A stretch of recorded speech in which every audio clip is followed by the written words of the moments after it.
جب اللہ تعالیٰ کسی بندے سے دوستی کرنا چاہتا ہے تو اس کی زبان پر اپنا ذکر اس کے دل میں اپنی فکر کے دروازے کھول دیتا ہے۔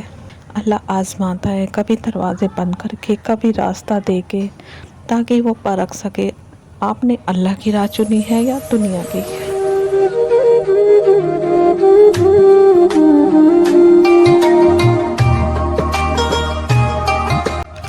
اپنے اللہ سے باتیں کیجیے، اپنے آپ سے بھی چھپ کے اور تنہا ہو کے اپنے آنسو اپنے رب کی بارگاہ میں پیش کریں، اس کے حضور حاضری دیں۔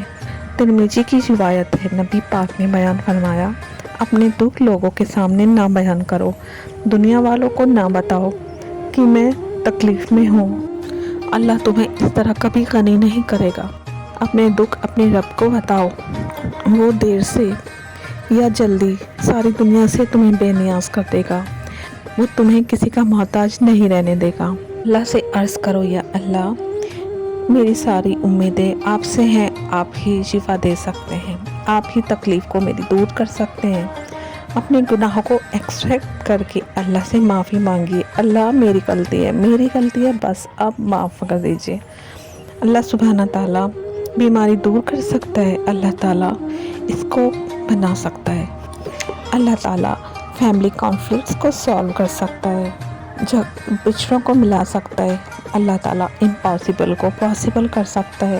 دوسروں سے صرف بات تو کر سکتے ہیں، مگر اگر صحیح اسٹرینتھ چاہیے تو اللہ سے بات کریں، چھپ چھپ کے بھی اور ظاہر بھی، جیسے ہم ایک دوسرے سے بات کرتے ہیں۔